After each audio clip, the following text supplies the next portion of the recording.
in New Orleans shortly after, or within a year after Hurricane Katrina. There's some very meaningful stories that happened there, but that's not why we're here tonight. We are here to talk about Jesse and to say a few things about Earth Day. I've been thinking about Earth Day because I was fortunate enough to write a piece on Jesse's work for the American version of Black and White magazine. And the cover, it's just recently released, so it's fortunate timing, and the cover looks like this.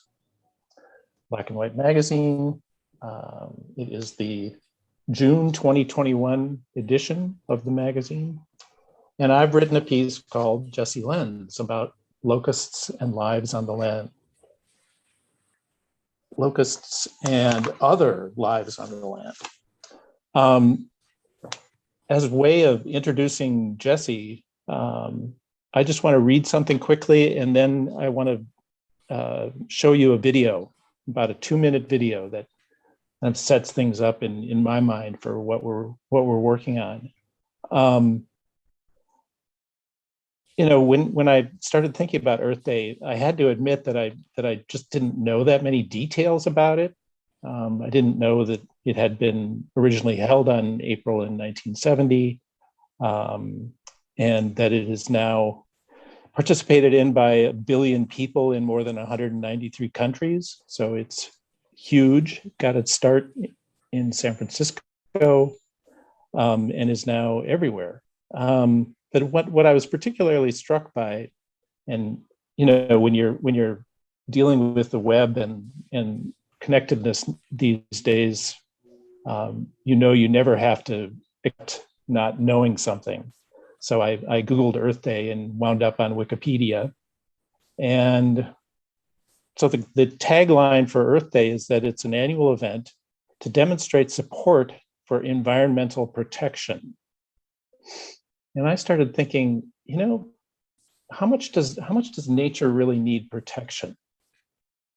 You know, I think that nature has some strength. Nature's been hanging around for a while. For the introduction to Jesse's piece, I wrote the following. Much as we shun climate change and habitat degradation, we and our planet are intimately aware of each other. You might call us codependent, though that term misrepresents the dependency and our debt. In stockholding terms, humans are the minority partners. Boast as we do about our supreme dominion, about our power to extract resources and drive vain economies of superhuman scale, Gaia can humble us in a hurry. So another reference that I flashed on is a even more stalwart introduction to the notion of Earth Day. And Lori is going to cue that up, and we'll watch that for about 2 minutes, and we'll be back.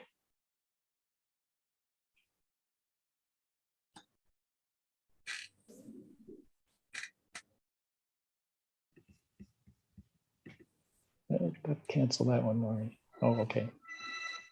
Some call me nature.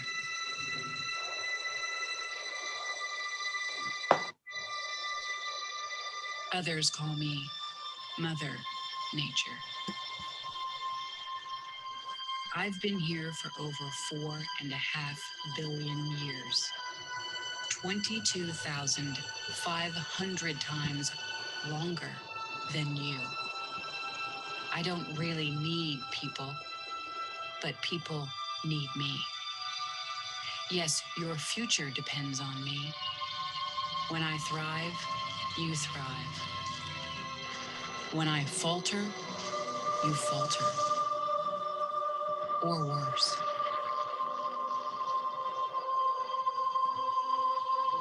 But I've been here for eons. I have fed species greater than you, and I have starved species greater than you. My oceans, my soil, my flowing streams, my forests, they all can take you or leave you. How you choose to live each day, whether you regard or disregard me, doesn't really matter to me. One way or the other. Your actions will determine your fate, not mine. I am nature. I will go on. I am prepared to evolve. Are you?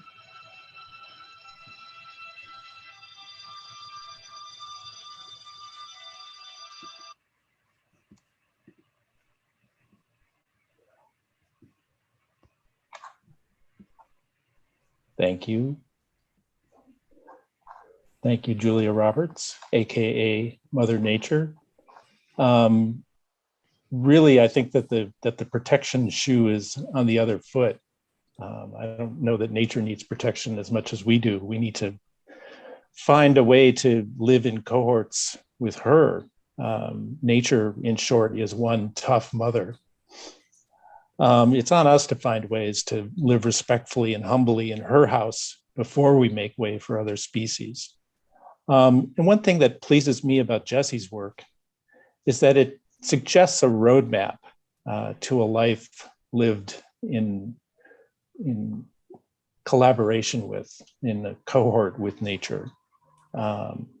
Jesse was born in the big sky country of the American West. And if that isn't a humbling jumping off point, I don't know what one is. I'm just thinking of Jesse being, finding his way on little boy feet across some very rough terrain. And Jesse, this is just my imagined bio for you, so you're going to have to correct me. It's better. It's imagined.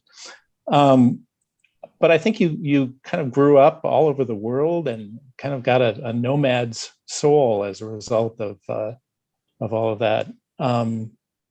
So actually, I'm going to just avoid a kind of canned recitation of a bio for you and just sort of use Julia Roberts and the idea of Earth Day and to introduce you. And through your images, I think we'll spend a little bit more time getting to know you. And you can feel free to add in a 5-minute, self-portrait bio selfie if you need to. I would only say that the town that I grew up in was about a mile from the largest rattlesnake den in Montana. So if I was growing up with little boy feet, there's also a whole lot of rattlesnakes around there. Yeah. Well, one of the most important things about your biography that I don't want to have slip by us is the fact that you spent that you were the son of a missionary, isn't that right? Mm-hmm. So there's a little bit of biblical stomping going on in your background. Yeah. Which I didn't know about when in the article I wrote. I referenced Ecclesiastes in the very beginning. So that was another little bit of intuition that surprised me. That's when I knew we were soulmates. The other thing, so what was the phrase? You don't actually know. The way you put it is so perfect. You don't know what home is, or it's just never really had roots. Having a missionary father. And let me just add one more thing before we open this up, which has to do with the fact that you spent 10 years teaching your children sort of the same message, 10 years of living in an Airstream. And is it really 10 years? No, it was not 10 years. No. Oh, it was. No, it was. We were traveling, doing things for probably about 8 years. 2 of those were in the Airstream together. Yeah. Okay. Good. I was thinking 10 years in an Airstream. I wanted to do 10 years or more. I wanted to live indefinitely in an Airstream, but it was hell on wheels. So we literally we had to pull out of that one. Yeah. It was rough. We had 3 boys under 3. Right. Okay. Time. I was going to say, what was the family situation? Yeah.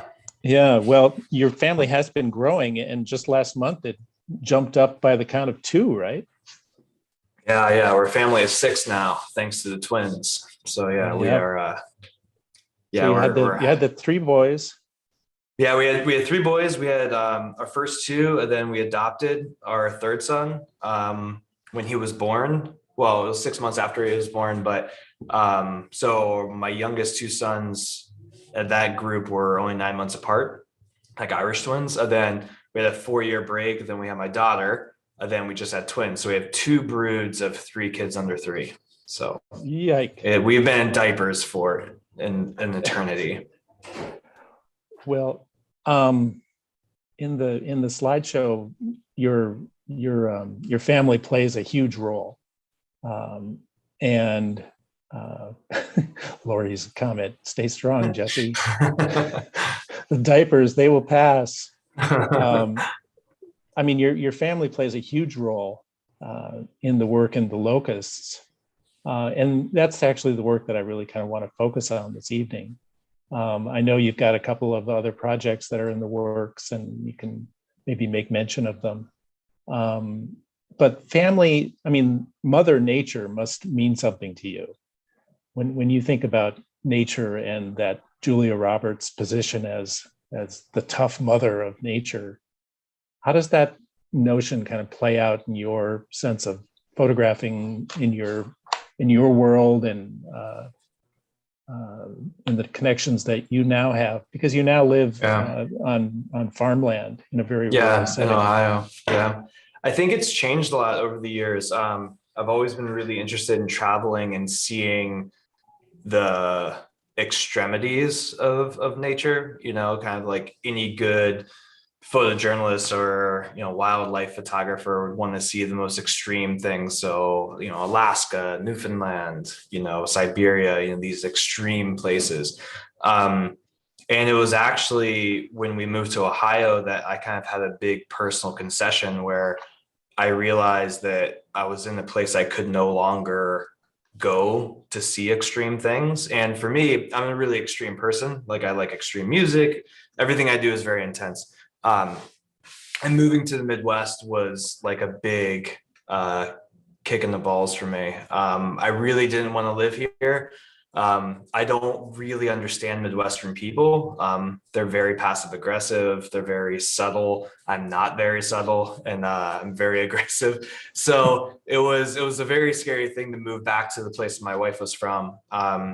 And being here in this area, we actually live kind of close to like the largest Amish community in the US in terms of population. And after years of traveling with kids, it was really pleasant to come back here because I didn't realize the benefit of like the East and the Midwest, where not every single thing in nature was trying to kill your children. When we were traveling in the Airstream, we were living in the Mojave for a while. We were in Big Sur. We were in these places where, our kids would be playing trucks in the sand and you would just hear rattlesnake rattles everywhere around you. And after a few years of that, and we came back and we were in the backyard and it was just like green grass. And we were like, wait a minute, there's no poisonous snakes. There's like no bugs. There's no cliffs for them to fall off of. Wow, I can actually now think of art again. And I can actually think about kind of trying to connect to this place. And when we moved here, I had about a year of kind of rejecting the place and not really being interested in it. And then kind of realizing that there was something that I could get from it and really trying to grab onto what the place was in terms of what the nature was, what animals were here. So we have tons of, birds of prey, we have owls, we have hawks, we have incredible mushrooms, we have like all of these different things. And when I started looking for those things, like that was a way for me to kind of create magic. Cause I feel like that's what I've always been after, is like, I've always been after magic. I was going to mention something about mushrooms. Just in viewing Julia Roberts's version of the world, seeing those mushrooms popping out of the wood, it was like, wait, I think I just saw this exact same thing happen in a little video that Jesse made about his book. Yeah. It's like, did you both go to the same stock video agency or what? Yeah, those are getting ready to pop here in the next few weeks here too. Yeah, I mean, like I feel like that's what, like, in terms of nature, I was never really interested in nature. Like I was never someone as a kid who like wanted to go for walks or was like, I was interested in magic, like I was interested in like things that felt greater than myself, that felt like, like I grew up watching Star Trek on Laserdisc, like in the Soviet Union. Like I wanted something cosmic, something mythical, Whoa. Just pause there for a second. I've always wondered about the Soviet Union Latvia thing. Yeah. How did that come about? Yeah. I mean, So you lived there, right? Yeah. So when I was, I think I was 6 in Montana, my dad, we moved to Latvia, which is, Baltic Republic. We moved there 6 months after they declared independence from the Soviet Union. So we moved like in the middle of winter to a place we'd never been. It was very much a third world country at that point. There was no refrigeration, really no indoor plumbing in most places, like open air meat markets on the weekend. Yeah, we just kind of moved there, and my dad ended up teaching a Bible study for Ethiopian and Nigerian migrant workers. So like I grew up that little bit of time in my life, like surrounded by Nigerian and Ethiopian people who were some of the only other people that spoke English in that area, which is weird. Yeah. And then, right before we left, we had this friend in Montana who gave us his entire Laserdisc collection. He was a big sci-fi nerd. So like I grew up with the only thing I had to watch was all of the original Star Treks, all like Star Wars, Ice Pirates, like all of these weird nerdy films. And that's like all I watched most of my my young adult life. And you watched them on Laserdisc. Oh yeah, which is a terrible way to watch films because it's like just imagine a CD and how much they used to scratch and then magnify that by record size. Yeah, they're like the size of an LP, aren't they? Yeah, I remember coming back to the US after a while, then like DVDs came out. I remember buying DVDs just to actually watch all the scenes that used to skip on the Laserdisc, just so I could figure out what actually happened in certain parts of the movie. Crazy. Yeah. Hey, Lori, I just want to open up. If I screen share and open up the slide presentation, will that make Jesse and me disappear? Or nope, you'll still be there. Okay, so I'm going to open up screen share. It'll just be disembodied voices. Yeah, we'll just be disembodied voices. That sounds kind of goes along with it. Are we seeing the locusts? Yeah. Yeah. Yeah. Okay. And you can make that full frame too. Yeah, I'm trying to get this stuff out of the way. There's all this Zoom stuff sitting in my way here. How do I make that go away? You go to that bar and do those 2 arrow things that are pointing to the top right in the. Yeah, we can't see all the Zoom stuff. No, you can't. I can see. We can see the screen, but you just have to see that bar that keeps popping up. There's a full screen icon with the 2 arrows going like this. Right, but it's kind of hidden for me underneath Zoom stuff. Oh, maybe make the screen not full. Oh wait, hide the video panel. View? Yeah, can you do view? View full transcript. No. Disable, hide names or annotators, show, hide. Oh, there we go. Got it. Those are called the floating meeting controls. Exactly. In case anyone ever asks, or I have to think about that again. Exactly. All right. So here we are in the midst of, and as it happens, these are the images that we put into the magazine article. And they're there because I really like them. And because they tell a very good story. And this is really, where I wanted to ask Jesse to come on to the program as an Earth Day collaborator, because I think that the toughness of nature, and at the same time the safety of the place where you guys have situated yourselves, is really a unique laboratory, if you will.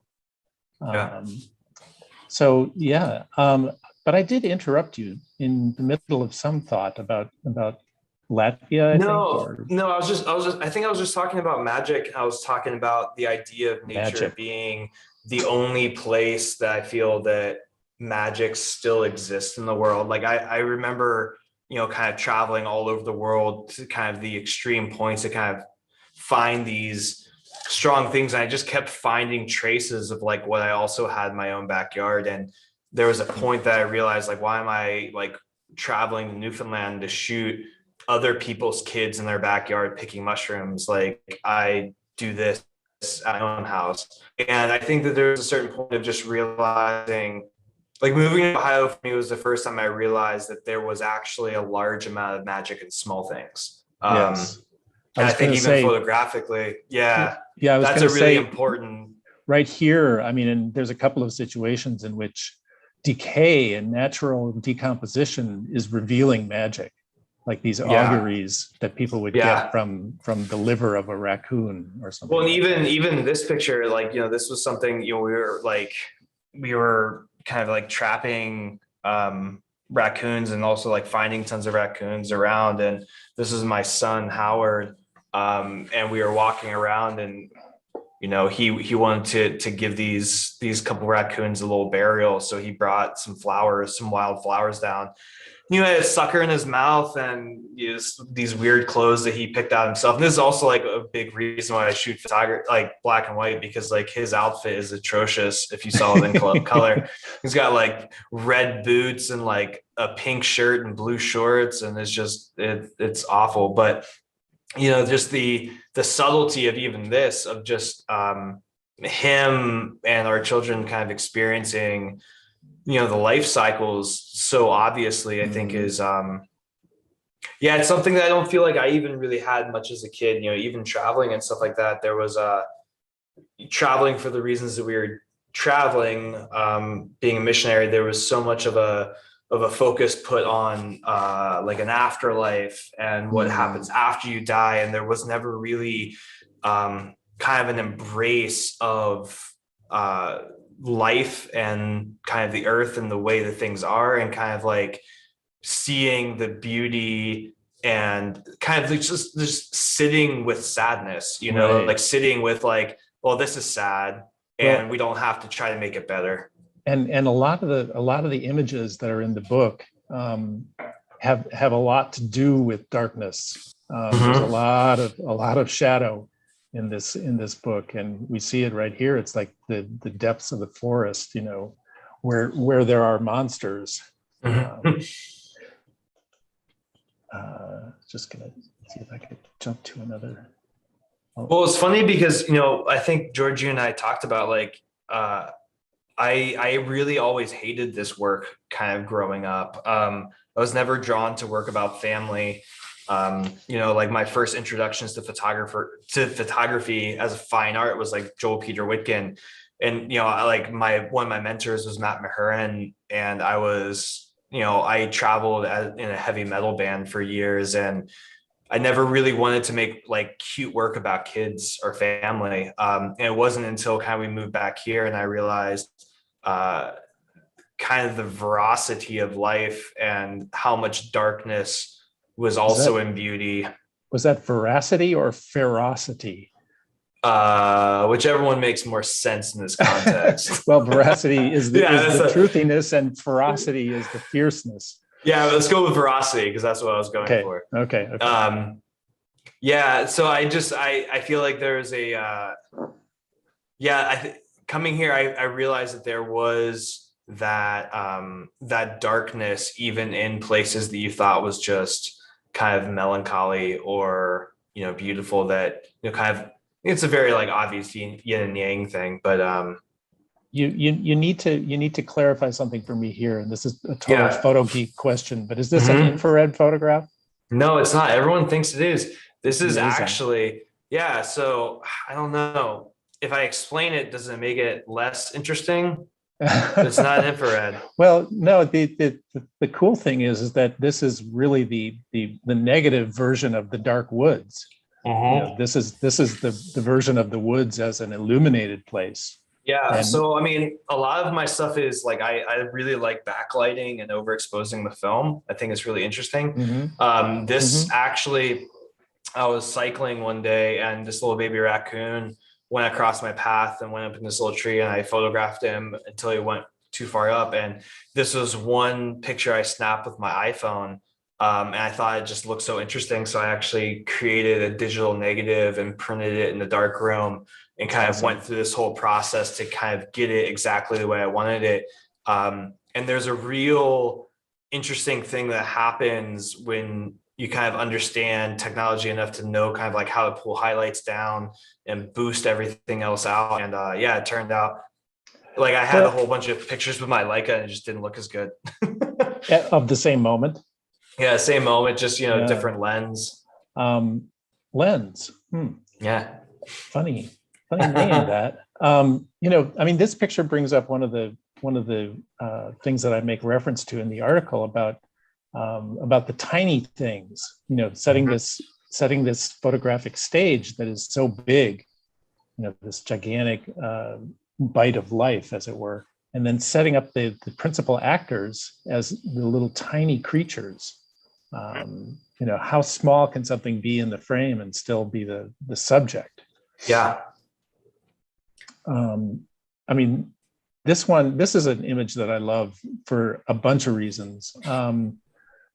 One is just the bucolic idyll of it. But the fact that there's this storm light, or is it just late, God's eye light? Oh, no, that was definitely a storm. Yeah. And the work that light does on this is your house, right? It is not. Oh, okay, the neighbor's house. Yeah, this is Good. sound better if it's my house. Yeah, good That's thing. the house I wish.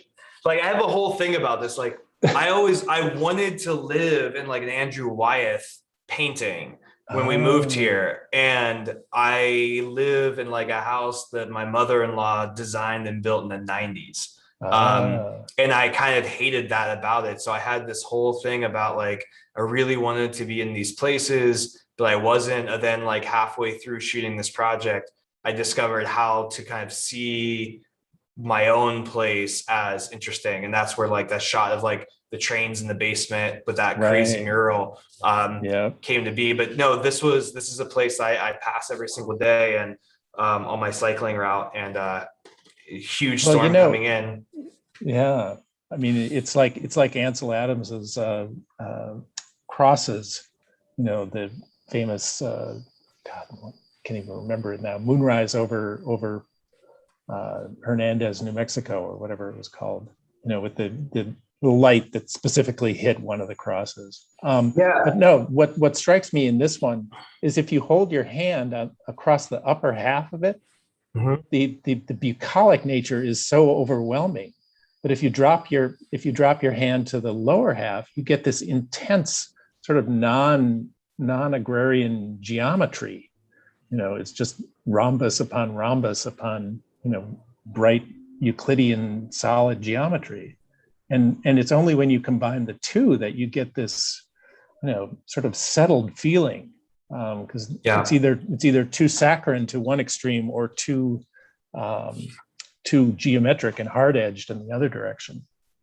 Yeah, and it's one of those things that I really discovered from being here that when my friend Todd Heido talks about this all the time, that like weather is a decisive moment.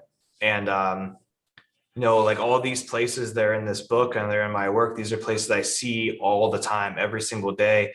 And being just around for years, always with a camera, you see things when they're at their most interesting. And I feel like that's something really important when photographers are thinking about making work, because so many people kind of have this model that I used to have of like going to a place for a few weeks here and a few weeks there and a few weeks there. And like, you're just never really around to see things at their most interesting. And when you just have time to spend, like I think about like with family or the way like poets have in the past, if you just have time to spend not trying to get something and just observing, you observe really interesting things. I remember I was on a bike ride during this photo, and I was riding and I blew a tire, and I saw this huge storm coming in, and I had my camera. I was like, oh my gosh, this is amazing. It just reminded me of like a Trent Park photo or something like that. Like the whites were so intense and the blacks were so black. I remember taking it, but then walking for like 7 hours back to my house for how long it took me to get back, because I was like 15 miles away. I had to walk with a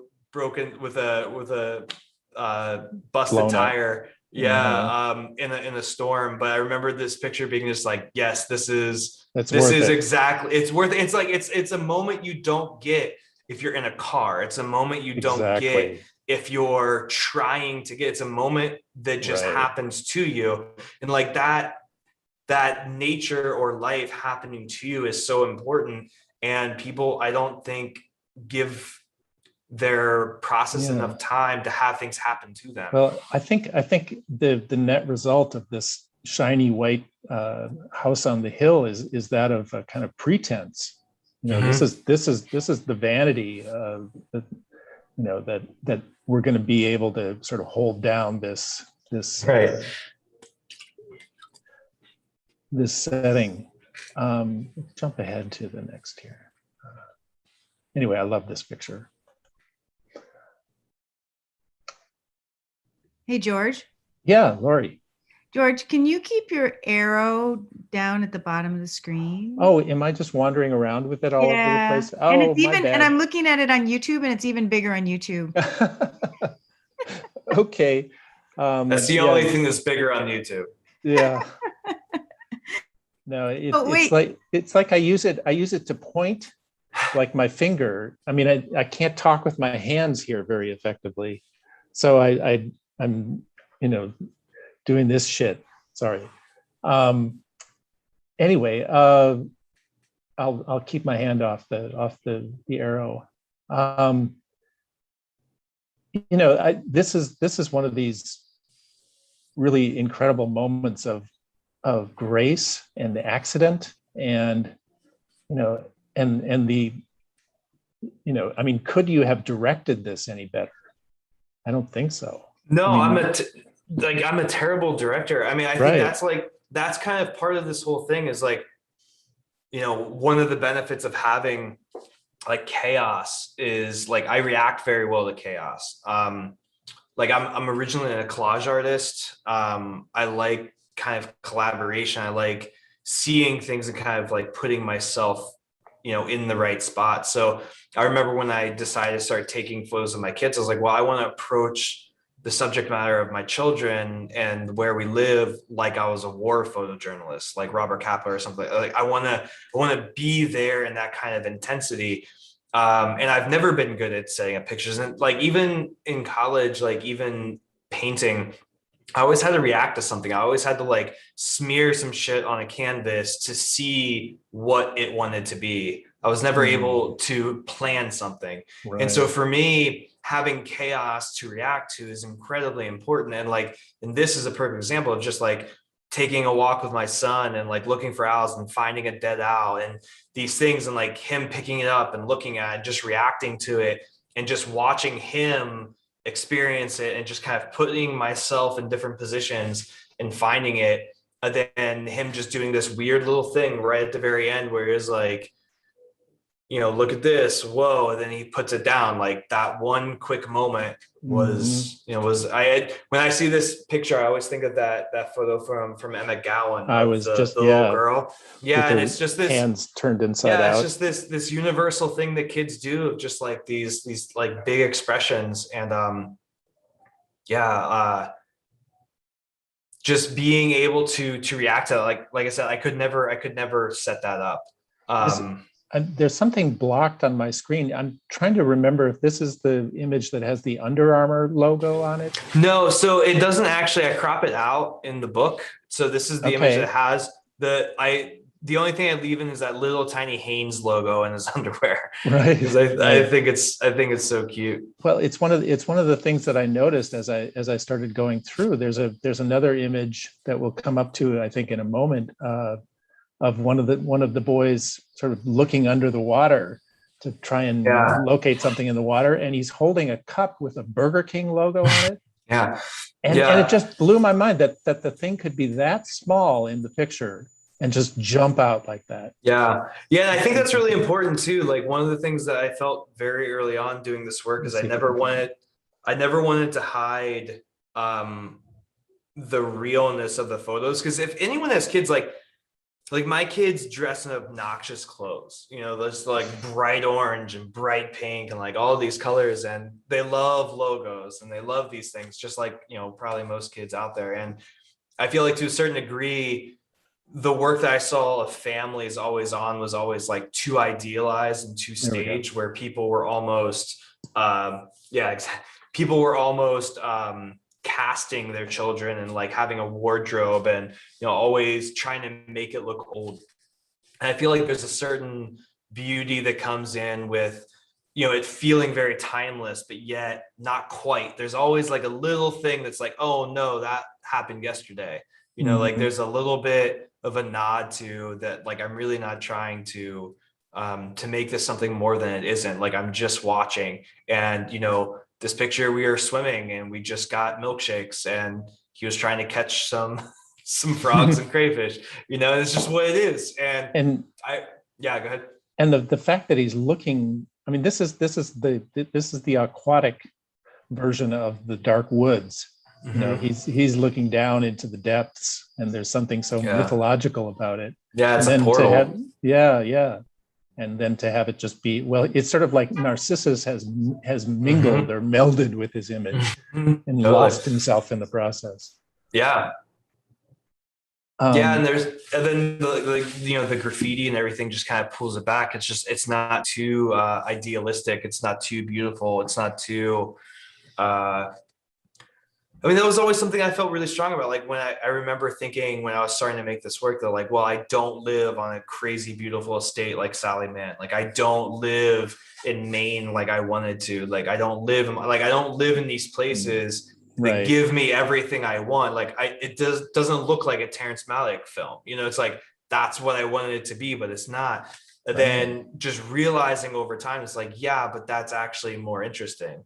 What it is more interesting if you can really kind of like just go deeper into that and, just take it for what it is. Like, you'll still find these like little Tarkovsky moments in your life, even if you're not like, set if you're not making bells in Rublev. Hey, there's another soulmate moment. Who is it who paints graffiti? I mean, you must know the kids who are painting that graffiti. Well, yeah, and I have a lot. Like, I used to, in another life, used to be a graffiti writer, so that was a whole other whole other aspect. Here's some great things that I'm probably glad are not in color. The tattoos on his face are they look like they might be on the garish side and are best rendered in black and white. Yeah, well, I think that, so like rendering things in black, like I've always thought in black and white, like even in college, like doing work, like I always painted in black and white. I always was better at charcoal than I was in color. And I think that shooting black and white in a place that I didn't have any connection to has kind of helped see through kind of a portal to a different world, like a world that I would actually like to live in.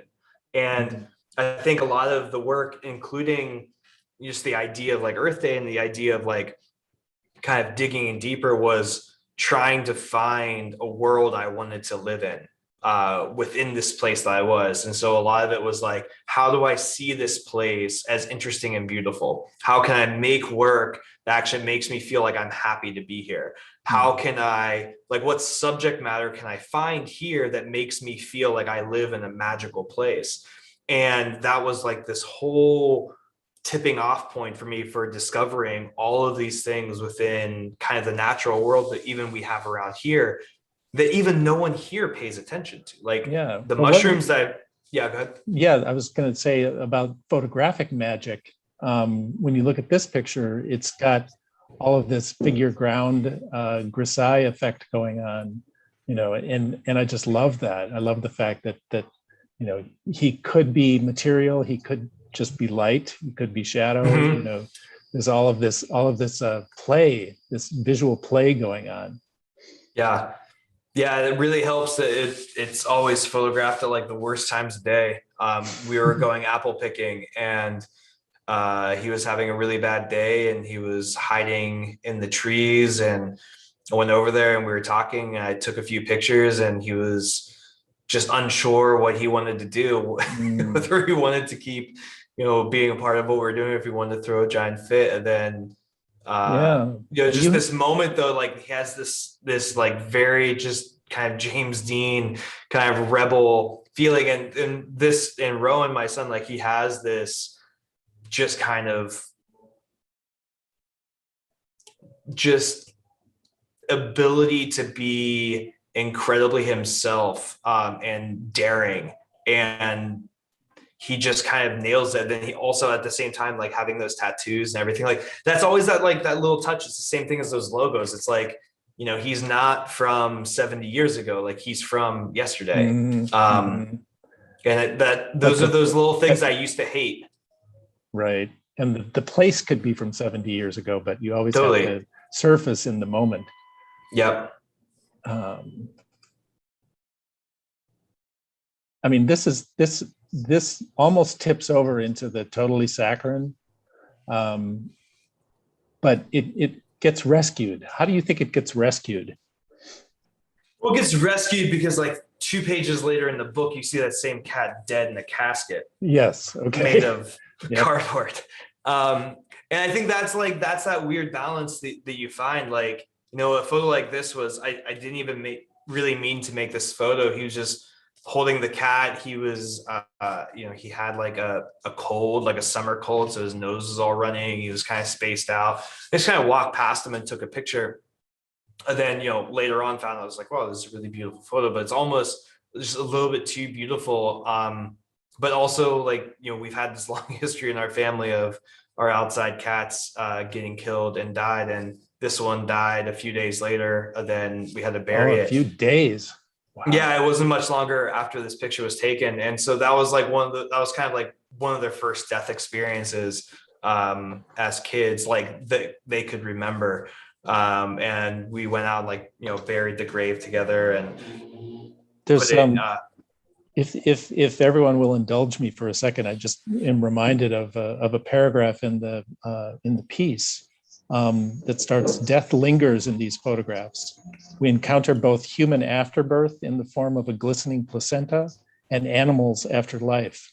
After skin and organs decompose, skeletons settle to the ground like an abandoned rowboat's hull on the ocean floor, a two-dimensional rendering. There's a severed chicken head leaden on the straw, some minuscule mammalian fetuses untimely ripped from a womb, a cat earlier seen alive and sun-warmed in a child's arms, now still in its cardboard casket."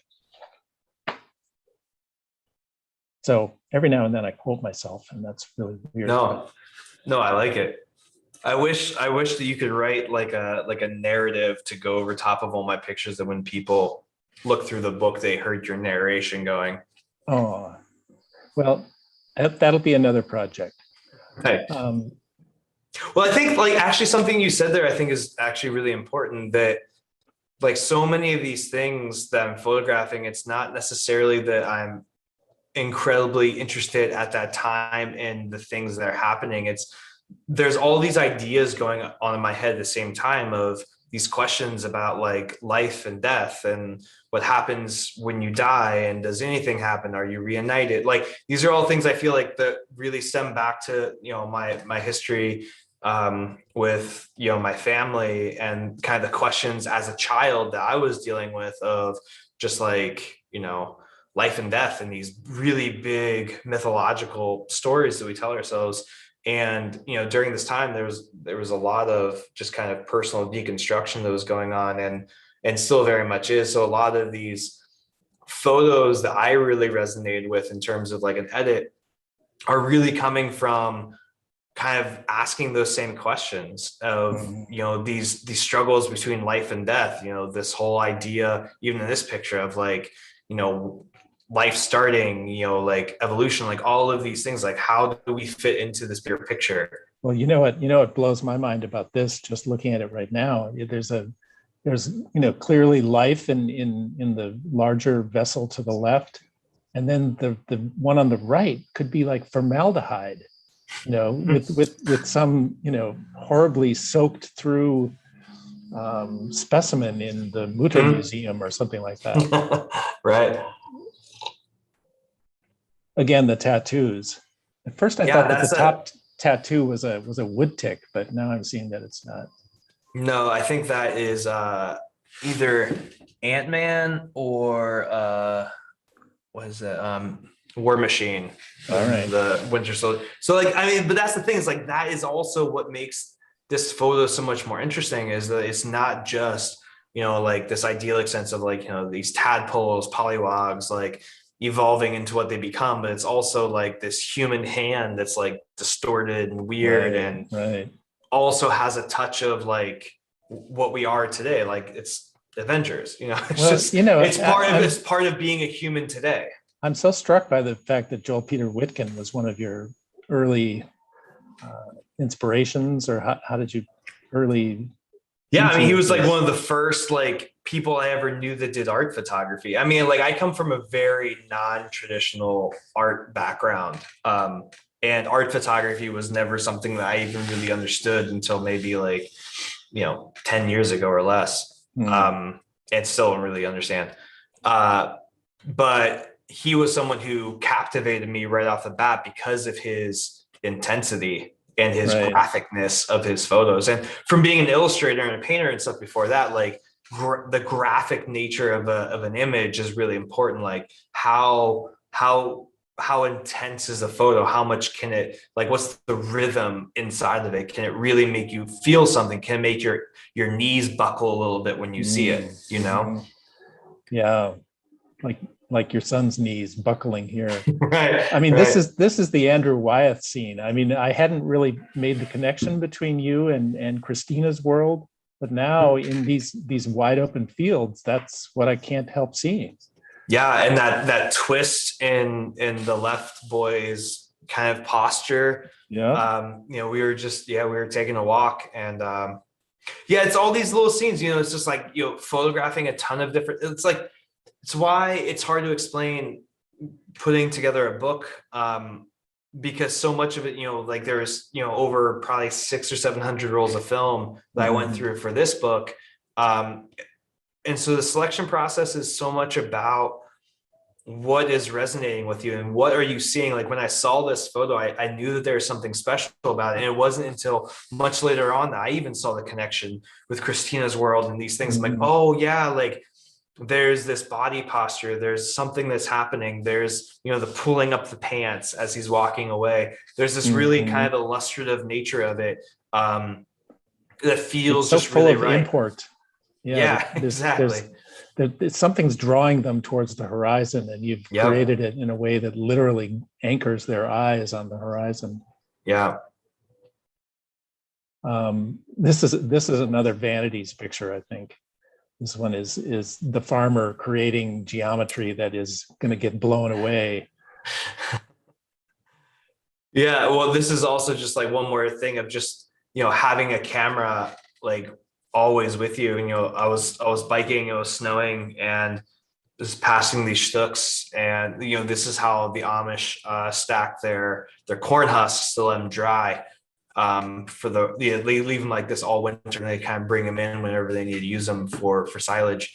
And just this, it was snowing, but the snow didn't show anywhere that there was the kind of the winter grass, and just these really harsh lines and these shapes. And this one really close to the center just look like there's a cabin inside of it. Like as a kid, like I wanted to climb in there and see what was up, who was living inside there. Yeah, I hadn't seen that until this scale.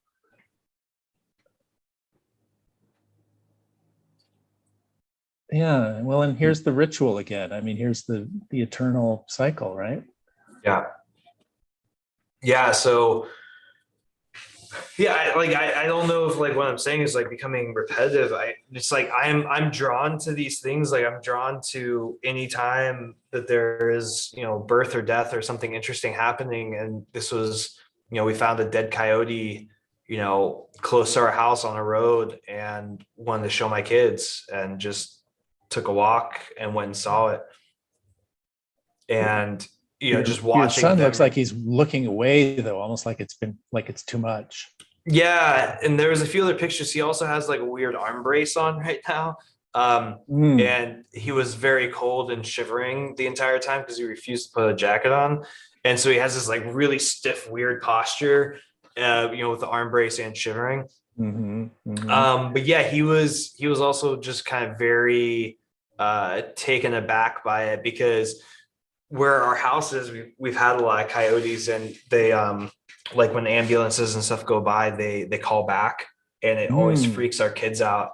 And we heard them a lot out west, and this was his first time of actually seeing one up close. Wow. Where he could kind of touch it and look at it. And yeah, it's just always interesting to see how they react to the way to life.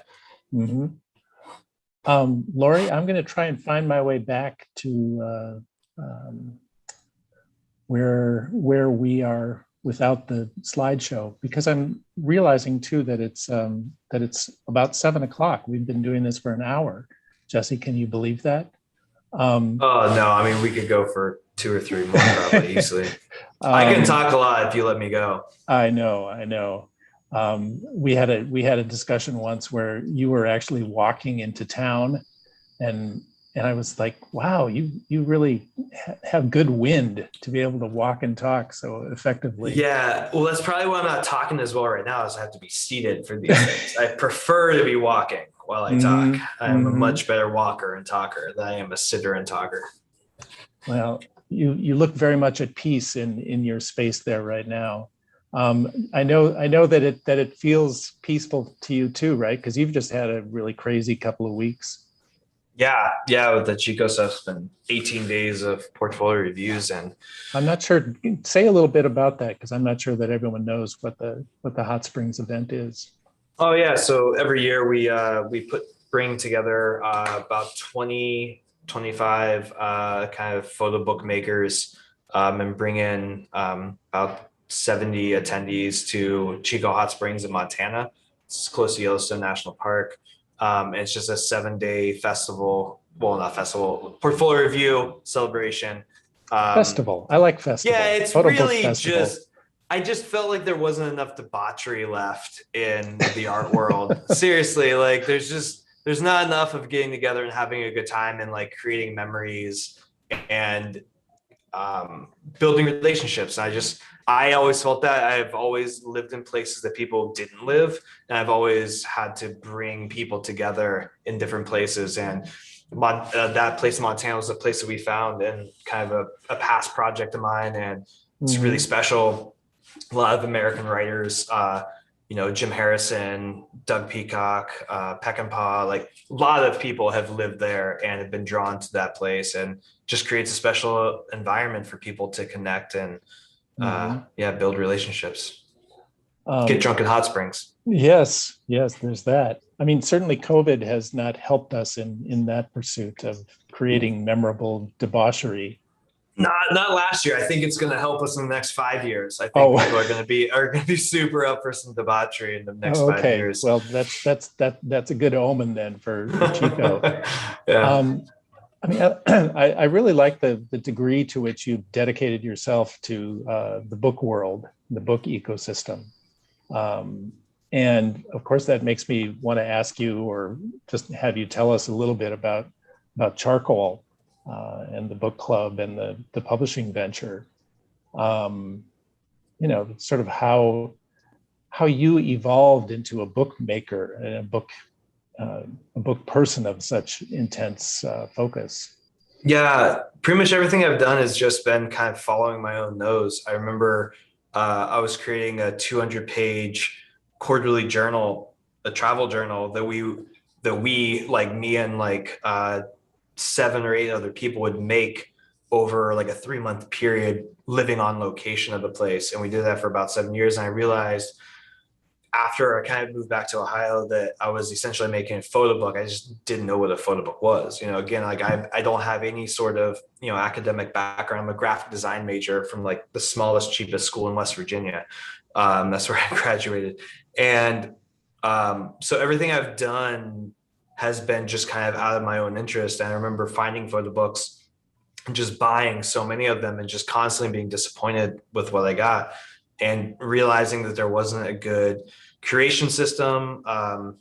From the magazine that I was working on, we were selling, 15 to 25,000 copies of our publication around the world. And it was the same size as most photo books, but I kind of understood logistical networks and shipping and warehousing and these different things. And I realized that like, hey, this could actually be applied to photo books and get more photo books to more people.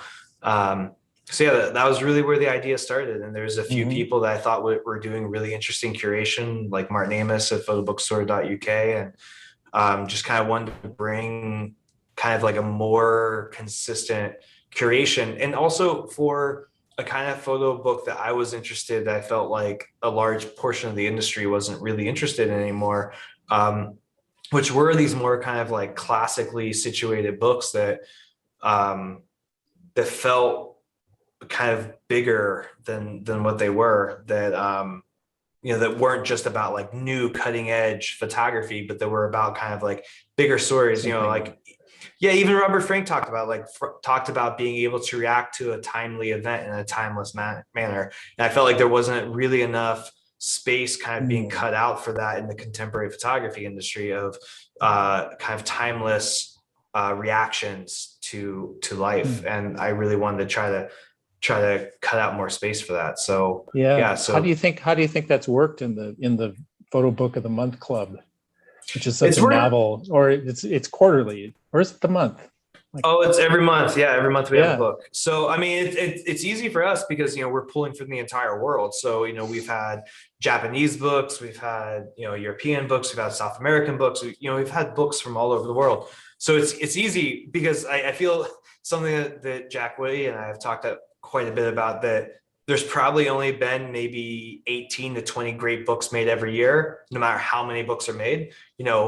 30 years ago, maybe there's only 20 books made and they're all great. Now there's like 2,000 books made and there's still only about 20 that are great.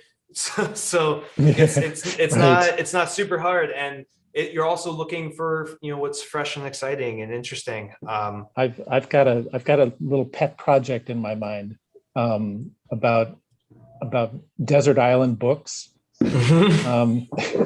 and how you can choose 8 books, but they have to be from the last 2 calendar years. Right. And every few months you get an opportunity to choose new books, but in order to choose a new book, you have to get rid of one. Yeah. So you can only hold on to 8 books at a time. Right. And and I think I'm going to start this up like a little blog entry on georgeslade.photo, and I'm going to do this thing called F8 Be There. And it's going to be about the 8 books that you want to have on your shelf right now, and what would you give up in order to get a new one in. So, I like that. I wonder if there are 2 books that I know I would never give up. Just saying. Yep. So I'd be working with, and actually maybe even 4. Well, but are they from the last year and a half? That's the key. Last 2 years. Yeah, that's key. I mean, this allows you to get, to not have the Americans on your shelf. Oh yeah. This it's allows easy. you. For me, it's John Levitt's Malushin. Then I can't pronounce her name, but we just ran the book in March, but it's Chico Hot. It's a Japanese book. Yeah.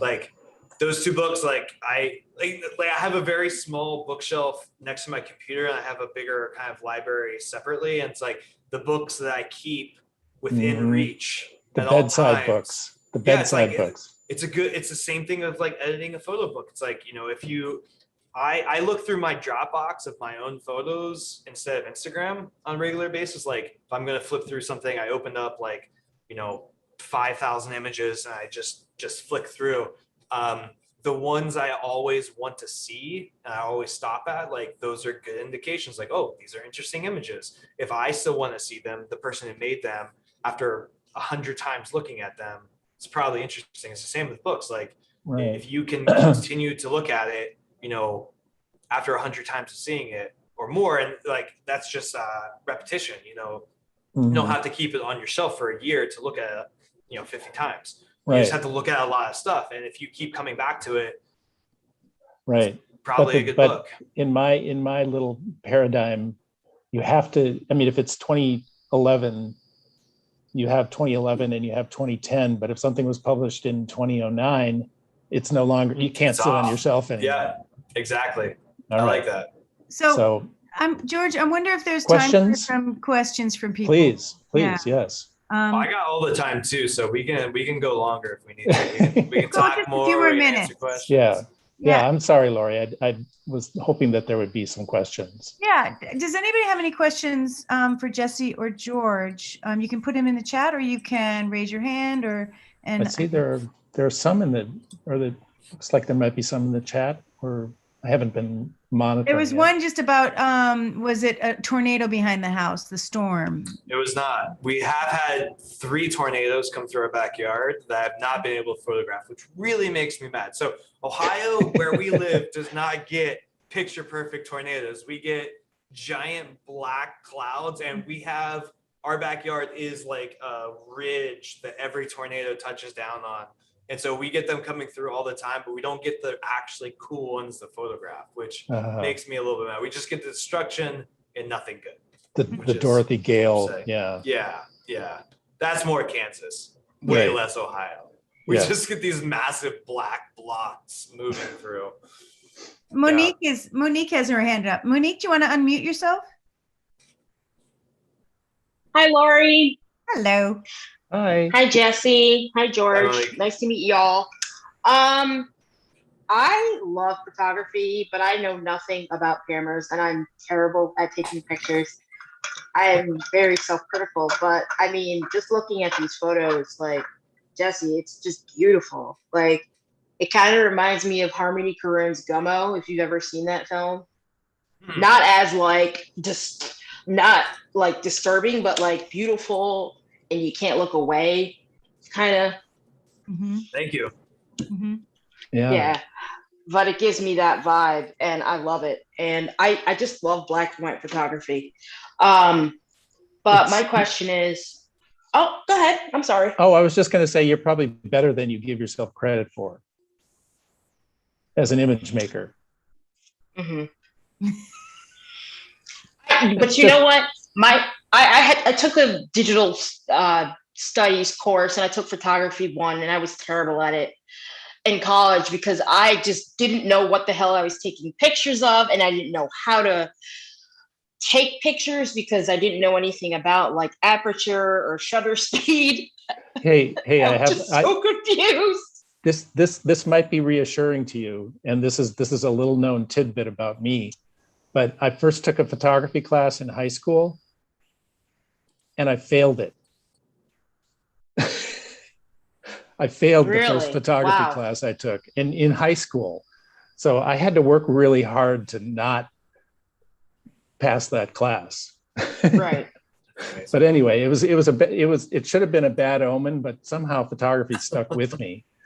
And all these years later, I'm talking about other people's work, and every now and then I get my cell phone camera out and make a picture that people seem to like.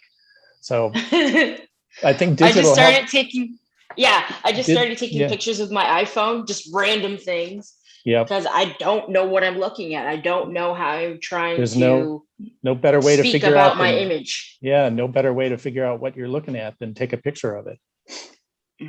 What's your question, Monique? What's a great way for, I guess, a novice mobile photographer to find their voice? Jesse? Probably not the best person to talk about that. I mean, so I've went through the whole thing of like in high school, I shot film in a dark room, learned that whole process. Went away from that, like college, just, discovered the iPhone, was traveling, shooting iPhone, digital, editorial, same thing.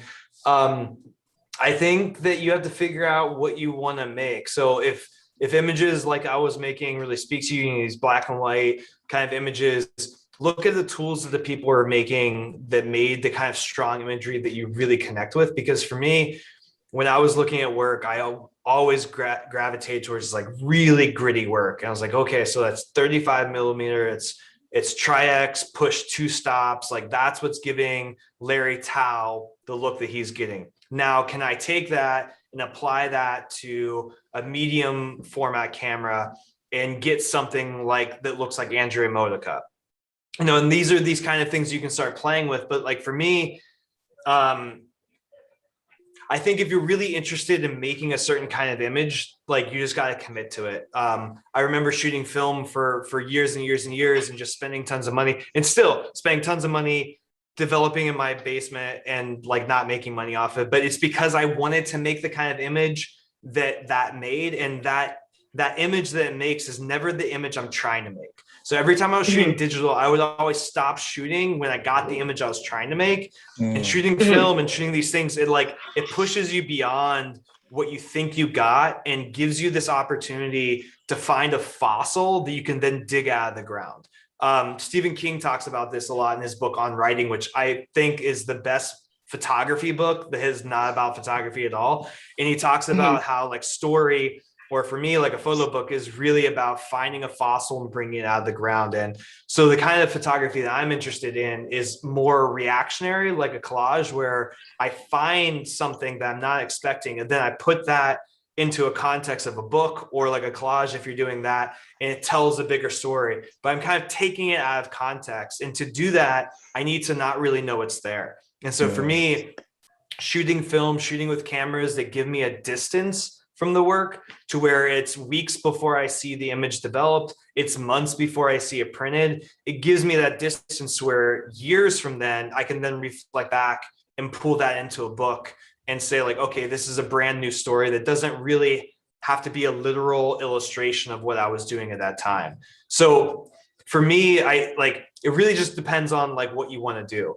And so I feel like if you kind of identify with that, then start going towards the tools that those people have used. I know a lot of people that are like incredible iPhone photographers, like Kevin Russ, who has been photographing nature and landscapes with his iPhone since the iPhone came out. And that really identifies with him because he's a nomad living in the back of a truck for like over 10 years.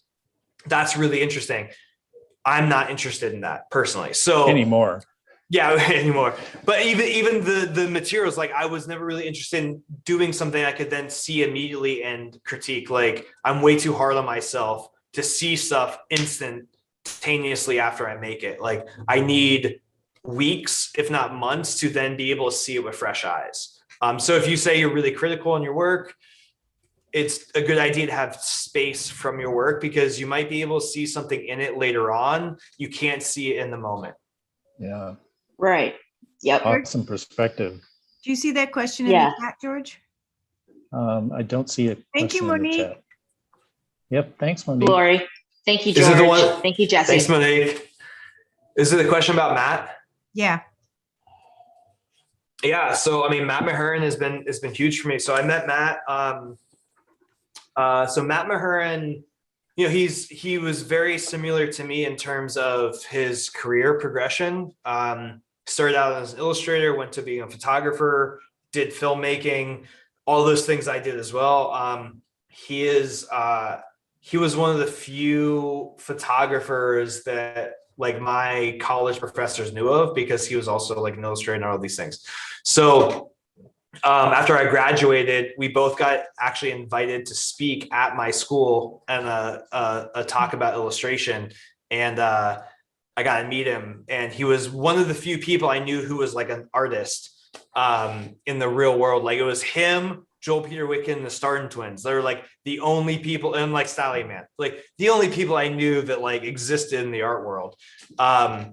And he has been huge. Like since that time we met, I mean, he's become like a big brother. He's become an uncle, like a second dad to me at times. We talk, on a regular basis. So I feel like his idea of just really graphic imagery, the freedom that he has to play with the image after the fact.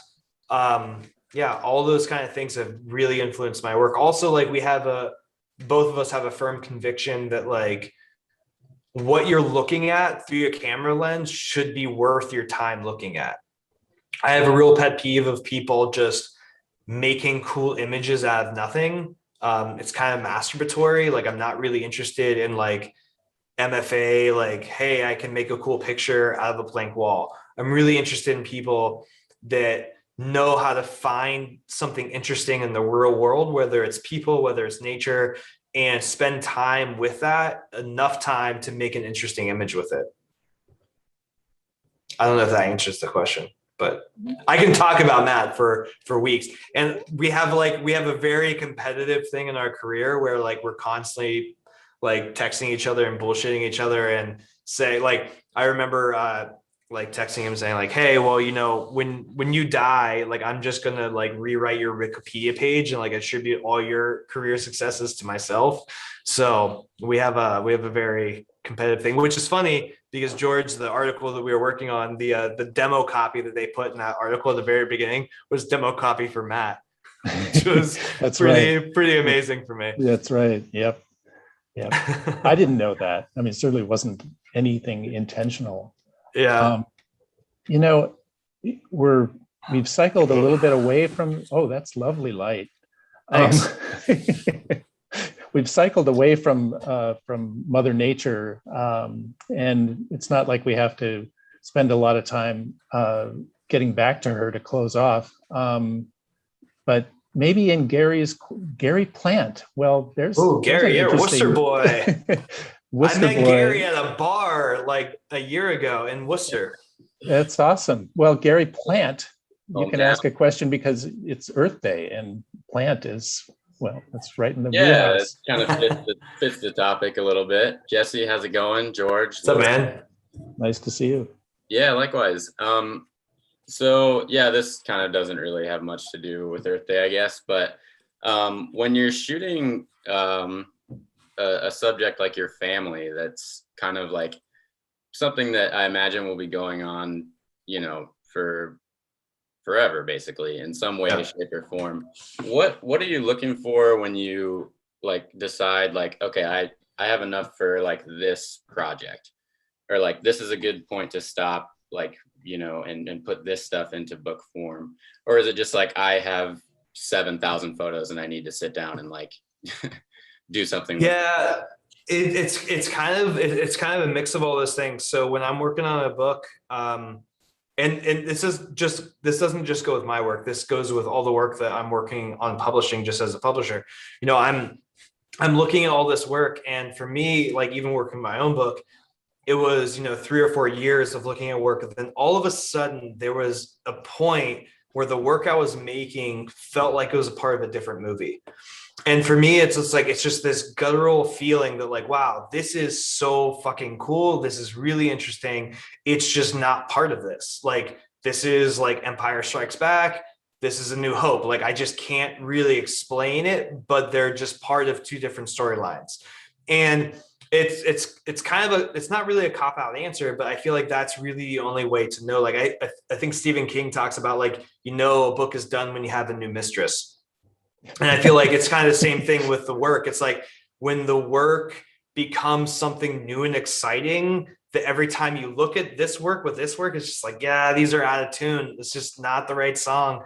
And like for me, like so much of my analogs go back to songwriting and like being in a band. Like you can know when two riffs don't match, right? Like you put in a song together, it's like, yeah, these don't match. And then also when you're producing an album, you also know like, wow, this is a great song. It just doesn't really fit with these 14 songs. And I feel like it's the same thing with the book. Like the idea is that like, again, I'm just going to go back to the Stephen King analogy because I feel like it works better than anything else. It talks about like a story, and for me that's a book. So when you're working on a book, it's like finding like you find a little piece of bone, right? And you're like, oh man, there's a fossil here.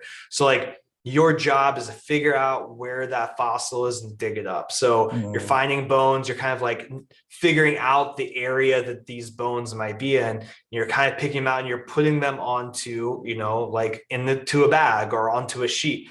And you're looking at them, and the deeper you go, the more you're getting and the bigger it gets. Yeah. And at some point, you're going to see like, oh, wow, like this is an elephant fossil. Cool. I'm missing a head, 3 ribs, a femur, and this. And then you're going to be looking for those things. And at some point, you're going to say, yeah, this fossil is pretty much done. Like all I got to do is like Yeah, I was going to say, or else you're going to start sculpting your own missing ribs and vertebrae. Totally. You're going to start filling in the gaps. Yeah. You're going to fill in the gaps of what you need. I think with photography, and especially with books, what you take out is at least as important as what you leave in. Totally. It's a discipline of minimizing rather than maximizing. Yeah. And that's something I really love about the Locusts, is that it's very pared down. I mean, it's about as pure a monograph as I've seen in a long time. No page numbers, no fancy schmancy text from, a poser writer,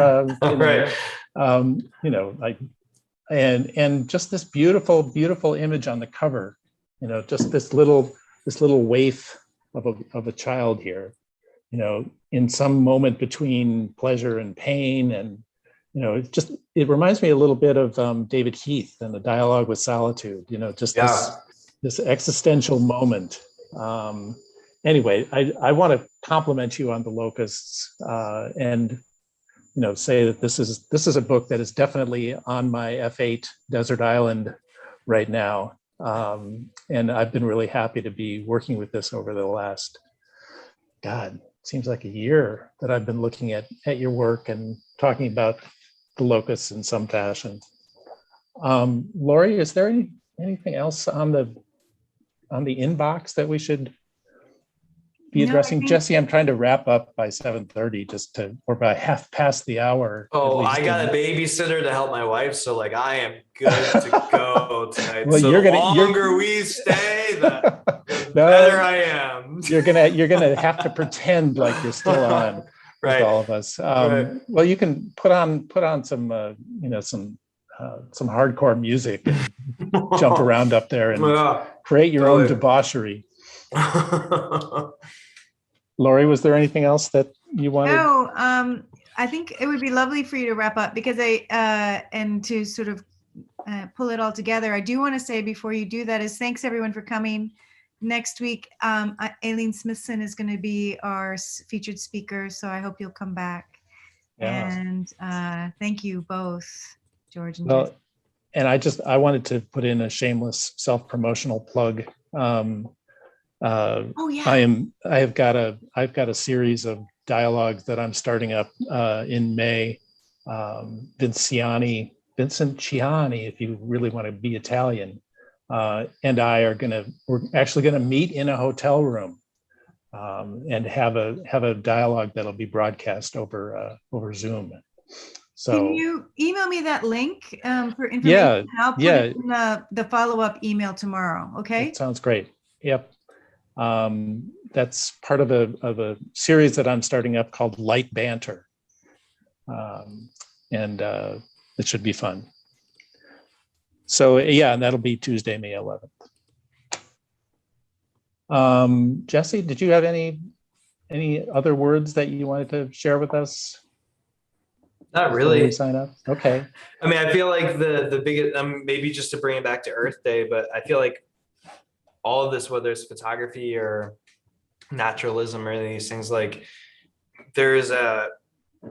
I think there's a real benefit in desiring to be present with something, not to change it, not to make it right or wrong, but just to be in its presence, whether it's, your family, your children, the earth, just presence in general is really important. And I feel like we get really caught up as humans in wanting to dictate things, good or bad, or outcomes, and there's a real power in just being present with something and feeling it, and not judging it, not being like, yeah. Most of my life was very much caught up in trying to change things, and I think there's a real power in just feeling them and being present with them and experiencing them, like experiencing the earth, experiencing what it's going through, experiencing what your family, your friends, your kids are going through. There's a real beauty in that, and it's good and bad. It's sorrowful and it's happy and it's all these things, because you also realize your own powerlessness in the whole thing. But I think that's a real important thing for us as photographers and artists, especially and humans, just to embrace some of our powerlessness, because in a lot of things we are powerless. And if you embrace too much of trying to change things, you lead to scapegoatism and a lot of other things. And there's a lot of teachings that deal with these things, but just being present and experiencing things is really important, and just especially for photography. And keep in mind that Mother Nature doesn't really care. Yeah. It's a humbling experience. She's going to outlive us, and she'll, lay havoc on someone else later on down the line. That's the first thing you learn when you travel a lot or you live in really extreme places, is that you have to kind of bow down a little bit, and you don't get to dictate much. You have to react. Yep. Yeah. Well, thank you for sharing this moment with us, and being in the present moment with all of us together. And thank you, all of you who joined in. It was a real pleasure to have you sitting there, and wish I could introduce myself to you all individually. But I guess that's not going to happen for a while. Yeah, I just want to say thanks to Gary, Craig, Justin, and also Justin and Virgil, and a lot of other familiar names I've seen pop up in here. It's nice to see you guys. Even though we live closer than these things happen, it's nice to see your faces. Yeah. Lori, Sarah, if she's still around, thank you guys so much for being our hosts and welcoming us into the Philadelphia sphere, as it were. And hope to do it again sometime. Indeed. Good night, everyone. Good night, everyone. Thank you again. Thank you. Cheers.